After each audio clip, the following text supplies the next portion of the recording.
ನಮಸ್ಕಾರ. First tube ನ ಮತ್ತೊಂದು ವಿಡಿಯೋಗೆ ಸ್ವಾಗತ. ಗದಗ ಜಿಲ್ಲೆಯ ಐತಿಹಾಸಿಕ ತಾಣ ಲಕ್ಕುಂಡಿ ಕಲ್ಯಾಣಿ ಚಾಲುಕ್ಯರ ಕಾಲದ ವೈಭವವನ್ನ ಸಾರುವ ಈ ನಾಡು ಇವತ್ತು ಮತ್ತೆ ಸುದ್ದಿಯಲ್ಲಿದೆ. ಆದ್ರೆ ಈ ಬಾರಿ ಸುದ್ದಿಗೆ ಕಾರಣ ಇಲ್ಲಿನ ಶಿಲ್ಪಕಲೆಗಳಲ್ಲ, ಬದಲಾಗಿ ಮಣ್ಣಿನ ಆಳದಲ್ಲಿ ಹುದುಗಿದೆ ಎನ್ನಲಾದ ಕೋಟ್ಯಾಂತರ ರೂಪಾಯಿ ಬೆಲೆ ಬಾಳುವ ಬಂಗಾರದ ನಿಧಿ. ಪುರಾತತ್ವ ಇಲಾಖೆ ಒಂದ್ ಕಡೆ ಉತ್ಖನನ ಮಾಡ್ತಾ ಇದೆ, ಇನ್ನೊಂದು ಕಡೆ ಸ್ಥಳೀಯರಲ್ಲಿ ಕುತೂಹಲ ಗರಿಗೆದರಿದೆ. ಈ ನಡುವೆ ಎಲ್ಲಿಂದಲೂ ಬಂದಂತಹ ಸ್ವಾಮೀಜಿಯೊಬ್ರು ಸ್ಫೋಟಕ ಭವಿಷ್ಯವನ್ನ ನುಡಿದಿದ್ದಾರೆ. ಆ ಭವಿಷ್ಯವನ್ನ ಕೇಳಿದಂತಹ ಜನ ಅಕ್ಷರಶಃ ಬೆಚ್ಚಿ ಬಿದ್ದಿದ್ದಾರೆ, ಜೊತೆಗೆ ಅಚ್ಚರಿಯನ್ನ ಪಟ್ಟಿದ್ದಾರೆ. ಎಲ್ಲಿಂದಲೂ ಬಂದಂತಹ ಕಾವಿ ತೊಟ್ಟಂತಹ ಸ್ವಾಮೀಜಿ ಲಕ್ಕುಂಡಿಯಲ್ಲಿ 100 ಕೆಜಿ ಚಿನ್ನ ಇದೆ ಹೀಗಂತ ಶಾಕಿಂಗ್ ವಿಚಾರವನ್ನ ಬಯಲು ಮಾಡಿದ್ದಾರೆ. ಅಲ್ಲದೆ ನಿಧಿಯನ್ನ ಅಗಿಯುವಾಗ ಆಯುಧವೊಂದು ಸಿಕ್ಕಿದೆ. ಜೊತೆಗೆ ಇದೇ ಸ್ವಾಮೀಜಿ ಲಕ್ಕುಂಡಿ ಪಾತಾಳದಲ್ಲಿ ಚಾಮುಂಡೇಶ್ವರಿ ದೇವಾಲಯ ಅಡಗಿದೆ ಅಂತ ಕೂಡ ಹೇಳಿದ್ದಾರೆ. ಹಾಗಾದ್ರೆ ಪುರಾತತ್ವ ಇಲಾಖೆಯವರು ಸ್ಕ್ಯಾನ್ ಮಾಡಿ ನೋಡಿದಾಗ ಅಲ್ಲಿ ಚಾಮುಂಡೇಶ್ವರಿ ದೇವಾಲಯ ಕಂಡು ಬಂದಿದ್ಯಾ? ಅದಕ್ಕಾಗಿಯೇ ಆ ಜಾಗವನ್ನ ಅಗೆಯಲಾಗ್ತಾ ಇದ್ಯಾ? ಒಂದ್ ವೇಳೆ ಲಕ್ಕುಂಡಿಯ ಈ ಮಣ್ಣಿನಲ್ಲಿ ಒಂದು ಸಾಮ್ರಾಜ್ಯವೇ ಅಡಗಿದೆ ಅಂತ ಗೊತ್ತಾದ್ರೆ ಇಡೀ ಲಕ್ಕುಂಡಿ ಗ್ರಾಮವನ್ನ ಅಲ್ಲಿಂದ ಶಿಫ್ಟ್ ಮಾಡಲಾಗತ್ತಾ? ಈ ಎಲ್ಲಾ ಮಾಹಿತಿಯನ್ನ ಇವತ್ತಿನ ಈ ವಿಡಿಯೋದಲ್ಲಿ ನೋಡೋಣ. ಆದ್ರೆ ಅದಕ್ಕೂ ಮುನ್ನ ನಿಮ್ಗೇನನ್ಸುತ್ತೆ? ಲಕ್ಕುಂಡಿಯಲ್ಲಿ ನಿಧಿ ಇದೆ ಎಂಬಂತಹ ಸ್ಫೋಟಕ ಸುದ್ದಿಯನ್ನ ತಿಳಿದಂತಹ ಸರ್ಕಾರ ಇಡೀ ಲಕ್ಕುಂಡಿಯನ್ನ ತೋಡೋದು ಸರಿನಾ ತಪ್ಪಾ? ನಿಮ್ಮ ಅಭಿಪ್ರಾಯ ಏನು ಅಂತ ಕಮೆಂಟ್ ಮಾಡಿ, ಹಾಗೂ ವಿಡಿಯೋಗೆ ಲೈಕ್ ಕೊಡಿ. ಜೊತೆಗೆ ಅಲ್ಲಿರುವ ಜನರಿಗೆ ಸೂಕ್ತ ವ್ಯವಸ್ಥೆಯನ್ನು ಕಲ್ಪಿಸಬೇಕು ಅಂತ ನಿಮ್ಗನ್ಸಿದ್ರೆ ಎಸ್ ಅಂತ ಕಮೆಂಟ್ ಮಾಡಿ. ಲಕ್ಕುಂಡಿಯಲ್ಲಿ ನಿಧಿ ಶೋಧದ ಕಾರ್ಯ ನಡೀತಾ ಇರಬೇಕಾದ್ರೇನೆ ಕಾವಿ ಧರಿಸಿದ ಸಾಮಾನ್ಯ ಉಡುಪಿಯಲ್ಲಿದ್ದ ವ್ಯಕ್ತಿಯೊಬ್ರು ಅಲ್ಲಿಗೆ ಆಗಮಿಸಿದ್ದಾರೆ. ಅವರು ತಾನು ದೈವಿದತ್ತವಾಗಿ ಬಂದಿರುವುದಾಗಿ ಹೇಳಿದ್ದಾರೆ. ಈ ಜಾಗದಾಗ ಮೂರ್ತಿ ಐತಿ, 8888 ಅವತಾರ ಪುರುಷ ನಾನು ಮಾಡತಕ್ಕಂತಹ ಕೆಲಸ ಯಾರಿಗೂ ತಿಳಿಯಂಗಿಲ್ಲ. ಈ ಜಾಗದಲ್ಲಿ ಏನಿದೆ ಅನ್ನೋದು ನಿಮಗೆ ತಿಳಿದಿಲ್ಲ. ಇಲ್ಲಿ ಸರಿಸುಮಾರು 100 ರಿಂದ 1000 ಕೆಜಿ ತೂಕದ ಬಂಗಾರದ ಈಶ್ವರನ ವಿಗ್ರಹ ಇದೆ. ಆದ್ರೆ ಇದು ಯಾರಿಗೂ ದಕ್ಕೋದಿಲ್ಲ.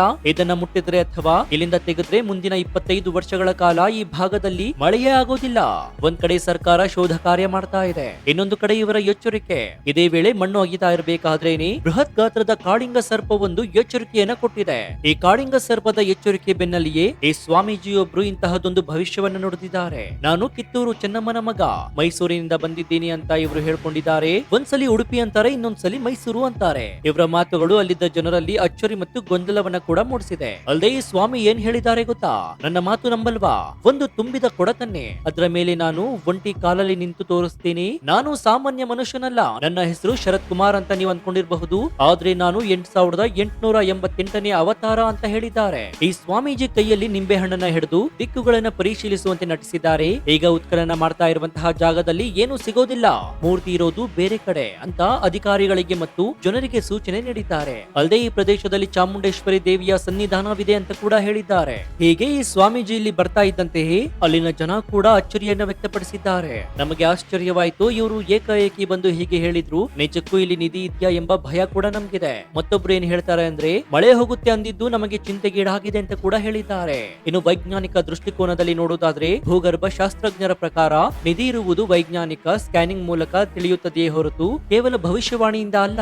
ಇಂತಹದೊಂದು ಹೇಳಿಕೆಗಳು ಜನರಲ್ಲಿ ಮೌಢ್ಯ ಬಿತ್ತಿರಬಹುದು. ಇನ್ನು ಲಕ್ಕುಂಡಿಯ ಮಣ್ಣಿನಲ್ಲಿ ಇತಿಹಾಸವಿದೆಯೋ ಅಥವಾ ಸ್ವಾಮೀಜಿ ಹೇಳಿದಂತೆ ಬಂಗಾರದ ನಿಧಿ ಇದೆಯೋ ಎಂಬುದು ಕಾಲವೇ ನಿರ್ಧರಿಸಬೇಕಾಗುತ್ತೆ. ಆದ್ರೆ ಈ ಘಟನೆ ವಿಜ್ಞಾನ ಮತ್ತು ನಂಬಿಕೆಯ ನಡುವಿನ ಜಿಜ್ಞಾಸೆಯನ್ನ ಮತ್ತೊಮ್ಮೆ ಹುಟ್ಟುಹಾಕಿದೆ. ಉತ್ಖನನ ಮುಂದುವರೆದಿದ್ದು ಸತ್ಯ ಹೊರಬರುವವರೆಗೆ ಈ ನಿಗೂಢತೆ ಹೀಗೆ ಇರುತ್ತೆ. ಇನ್ನು ಇದೇ ವೇಳೆ ಇಲ್ಲಿ ಒಂದು ಅಚ್ಚರಿ ಕೂಡ ನಡೆದಿದೆ. ಅದೇನಂತಂದ್ರೆ, ಮೊದಲಿಗೆ ಒಂದು ನಾಗರ ಕಲ್ಲು ಸಿಕ್ಕಿತ್ತು, ನಂತರ ಒಂದು ಶಿವಲಿಂಗ ಸಿಕ್ಕಿದೆ, ಅದಾದ ನಂತರ ಇಲ್ಲಿ ನಾಗರ ಹಾವೇ ಪತ್ತೆಯಾಗಿದೆ. ಹೀಗಿರುವಾಗಲೇ ಮತ್ತೊಂದು ಅಚ್ಚರಿ ಕೂಡ ನಡೆದಿದ್ದು, ಅಲ್ಲಿ ಕೋಟೆ ಇದೆ ಎಂಬುದು ಕೂಡ ಗೊತ್ತಾಗಿದೆ. ಹೀಗಾಗಿಯೇ ಉತ್ಖನನ ನಡೀತಾ ಇದ್ದು ಅಲ್ಲಿ ಕೆಲಸ ಮಾಡ್ತಿರುವಂತಹ ಕಾರ್ಮಿಕರು ಕೂಡ ಹೆದರ್ತಾ ಇದ್ದಾರೆ. ನಾವು ಇಲ್ಲಿ ಮಣ್ಣನ್ನ ಅಗಿತಾ ಇದ್ದೀವಿ, ಇಲ್ಲಿ ನಿಧಿ ಇದೆ ಅಂತ ಅಂದಾದ್ರೆ ಅದನ್ನ ಹಾವು ಕಾಯ್ತಾ ಇರುತ್ತೆ. ಒಂದು ವೇಳೆ ನಮ್ಮ ಮೇಲೆ ಆ ಹಾವು ಸೇಡನ್ನ ತೀರಿಸಿಕೊಳ್ಳುತ್ತಾ ಅಂತ ಕೂಡ ಭಯದಲ್ಲಿ ಇದ್ದಾರೆ ಅಲ್ಲಿನ ಕಾರ್ಮಿಕರು. ಏನೋ ಇಲ್ಲಿನ ಊರಿನ ಜನರ ರಿಯಾಕ್ಷನ್ ಕೂಡ ಹೇಗಿದೆ ಅಂತಂದ್ರೆ, ಅವರು ಭಯ ಮತ್ತು ಭಕ್ತಿ ಎರಡರಲ್ಲೂ ಕೂಡ ಇದ್ದಾರೆ. ಒಬ್ರು ಹಿರಿಯರು ಹೇಳ್ತಾರೆ, ನೋಡ್ರಿ ಸಾರ್, ಇಲ್ಲಿ ನಿಧಿ ಇರೋದು ಗ್ಯಾರಂಟಿ. ನಮ್ಮ ತಾತ ಮುತ್ತಾತಂದಿರು ಹೇಳ್ತಾ ಇದ್ರು ಇಲ್ಲಿ ಬಂಗಾರ ಹೂತಿಟ್ಟಿದ್ದಾರೆ ಅಂತ.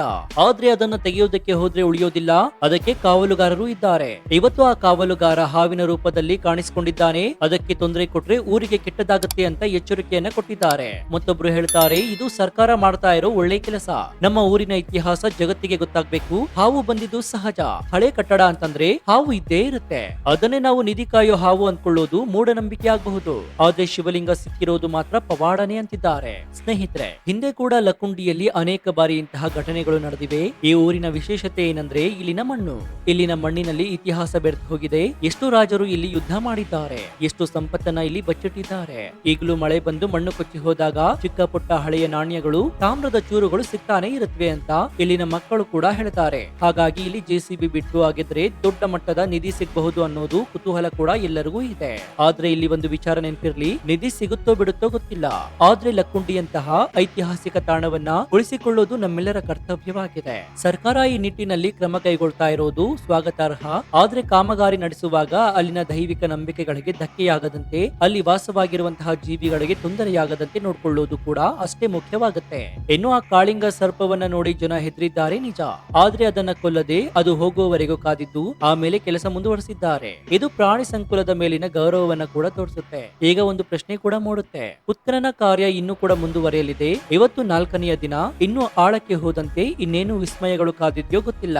ಶಿವಲಿಂಗ ಆಯ್ತು, ನಾಗರಕಲ್ಲು ಆಯ್ತು, ಸಾಕ್ಷಾತ್ ಹಾವೇ ಪ್ರತ್ಯಕ್ಷವಾಯಿತು. ಇದಾದ್ಮೇಲೆ ಇದೀಗ ಸ್ವಾಮೀಜಿ ಬಂದು ಇಲ್ಲಿ 100ರಿಂದ 1000 ಕೆಜಿ ಚಿನ್ನ ಅಡಗಿದೆ ಅಂತ ಕೂಡ ಹೇಳಿದ್ದಾರೆ. ಜೊತೆಗೆ ಇಲ್ಲಿ ಬಂಗಾರದ ಶಿವನ ವಿಗ್ರಹವಿದೆ ಅಂತ ಕೂಡ ಹೇಳಿದ್ದಾರೆ. ಜೊತೆಗೆ ಚಾಮುಂಡೇಶ್ವರಿಯ ಸನ್ನಿಧಾನ ಲಕ್ಕುಂಡಿ ಮಣ್ಣಿನಲ್ಲಿ ಅಡಗಿ ಹೋಗಿದೆ ಅಂತ ಕೂಡ ಹೇಳಿದ್ದಾರೆ. ಅಲ್ಲದೆ ಹಿಂದಿನಿಂದಲೂ ಕೂಡ ಯಾವುದಾದರೂ ಪುರಾತನ ಅರಮನೆ ಅವಶೇಷಗಳು ಕೂಡ ಸಿಗುತ್ತೆ ಅಂತ ಕೂಡ ಹೇಳ್ತಾ ಇದ್ದಾರೆ. ಒಟ್ನಲ್ಲಿ ಲಕ್ಕುಂಡಿಯಲ್ಲಿ ನಡೀತಾ ಇರೋ ಈ ಘಟನೆ ಇಡೀ ರಾಜ್ಯದ ಗಮನವನ್ನ ಸೆಳೆದಿದೆ. ಪುರಾತತ್ವ ಇಲಾಖೆಯವರು ಹೇಳ್ತಾ ಇದ್ದಾರೆ, ಮೇ ತಿಂಗಳಲ್ಲಿ ಇದಕ್ಕೆ ಅನುಮತಿ ಸಿಕ್ಕಿತ್ತು. ಜೂನ್ ತಿಂಗಳಲ್ಲಿ ಮಾನ್ಯ ಮುಖ್ಯಮಂತ್ರಿ ಸಿದ್ದರಾಮಯ್ಯ ಅವರು ಗುದ್ದಲಿ ಪೂಜೆಯನ್ನ ಕೂಡ ಮಾಡಿದ್ರು. ಆದ್ರೆ ಮಳೆಗಾಲ ಇರೋದ್ರಿಂದ ಕೆಲಸ ತಡವಾಗಿತ್ತು. ಈಗ ಕೆಲಸ ಬರದಿಂದ ಸಾಗ್ತಾ ಇದೆ. 30ಕ್ಕೂ ಹೆಚ್ಚು ಜನ ಕೆಲಸಗಾರರು ಹಗಲು ರಾತ್ರಿ ಎನ್ನದೆ ಇಲ್ಲಿ ಕೆಲಸವನ್ನ ಮಾಡ್ತಾ ಇದ್ದಾರೆ. ಸೊ ಸ್ನೇಹಿತರೆ, ಈ ವಿಡಿಯೋವನ್ನ ಮುಗಿಸುವುದಕ್ಕೂ ಮುನ್ನ ಒಂದು ಮಾತು, ಇತಿಹಾಸ ಅಂದ್ರೆ ಬರೀ ಪುಸ್ತಕದಲ್ಲಿ ಓದೋದಲ್ಲ, ಅದು ನಮ್ಮ ಕಣ್ಣ ಮುಂದೆ ಮಣ್ಣಿನ ಅಡಿಯಲ್ಲಿ ಉಸಿರಾಡ್ತಾ ಇರುತ್ತೆ. ಲಕ್ಕುಂಡಿಯಲ್ಲಿ ಈಗ ಇತಿಹಾಸ ಮೈ ಮುರಿದು ಹೊರ ಬರ್ತಾ ಇದೆ. ಆ ಬೃಹತ್ ಕಾಳಿಂಗ ಸರ್ಪ, ಆ ಪುಟ್ಟ ಶಿವಲಿಂಗ, ಇವೆಲ್ಲವೂ ಕೂಡ ಆ ಇತಿಹಾಸದ ಸಾಕ್ಷಿಗಳು. ಸೊ ನಿಮ್ಮ ಫಸ್ಟ್ ಟ್ಯೂಬ್ ಚಾನೆಲ್ ನ ಮೂಲಕ ನಾವು ಇದರ ಪ್ರತಿ ಹಂತದ ಅಪ್ಡೇಟ್ ಅನ್ನ ನಿಮ್ಗೆ ಕೊಡ್ತಾ ಇರ್ತೀವಿ. ಅಲ್ಲಿ ಏನೇ ಹೊಸ್ತು ಸಿಕ್ಕರೂ ಕೂಡ, ಏನೇ ಪವಾಡ ನಡೆದ್ರು ಕೂಡ ಮೊದಲು ನಿಮಗೆ ತಿಳಿಸೋ ಜವಾಬ್ದಾರಿ ನಮ್ಮದು. ವೀಕ್ಷಕರೇ, ನಿಮ್ಗೇನ್ ಅನ್ಸುತ್ತೆ, ನಿಜಕ್ಕೂ ಆ ಹಾವು ನಿಧಿ ಕಾಯ್ತಾ ಇದೆಯಾ ಅಥವಾ ಇದು ಕೇವಲ ಕಾಕತಾಳೀಯಾನ? ಅಲ್ಲಿ ಉತ್ಖನನ ಮುಂದುವರೆದ್ರೆ ನಿಧಿ ಸಿಗಬಹುದಾ? ನಿಮ್ಮ ಅಭಿಪ್ರಾಯ ಏನು ಅಂತ ಕಮೆಂಟ್ ಮಾಡಿ ತಿಳಿಸಿ. ಹಾಗೆ ಈ ವಿಡಿಯೋ ಇಷ್ಟವಾದ್ರೆ ಲೈಕ್ ಮಾಡಿ, ಶೇರ್ ಮಾಡಿ. ಜೊತೆಗೆ ನೀವಿನ್ನೂ ನಮ್ಮ ಚಾನೆಲ್ ಅನ್ನ ಸಬ್ಸ್ಕ್ರೈಬ್ ಆಗಿಲ್ಲ ಅಂದ್ರೆ ಈ ಕೂಡಲೇ ಸಬ್ಸ್ಕ್ರೈಬ್ ಆಗಿ ಪಕ್ಕದಲ್ಲಿರುವಂತಹ ಬೆಲ್ ಐಕಾನ್ ಅನ್ನ ಪ್ರೆಸ್ ಮಾಡಿ. ಇದರಿಂದ ನಾವು ಹಾಕುವ ಹೊಸ ವಿಡಿಯೋಗಳ ನೋಟಿಫಿಕೇಶನ್ ಮೊದಲು ನಿಮಗೆ ಸಿಗುತ್ತೆ. ಇನ್ನು ನಮ್ಮ ಚಾನೆಲ್ ನಲ್ಲಿ ಲಕ್ಕುಂಡಿ ಬಗೆಗಿನ ಅನೇಕ ವಿಡಿಯೋಗಳು ಇವೆ, ಅವುಗಳನ್ನು ನೋಡಿ ಪ್ರೋತ್ಸಾಹಿಸಿ. ಜೊತೆಗೆ ಮುಂದಿನ ವಿಡಿಯೋವನ್ನ ಯಾವ ವಿಚಾರದ ಬಗ್ಗೆ ಮಾಡಬೇಕು ಅಂತ ಕೂಡ ಕಮೆಂಟ್ ಮಾಡಿ. ಸೊ ಇದಾಗಿತ್ತು ಈ ಕ್ಷಣದ ವಿಶೇಷ. ನೋಡ್ತಾ ಇರಿ ಫಸ್ಟ್ ಟ್ಯೂಬ್ ಕನ್ನಡ. ಧನ್ಯವಾದ.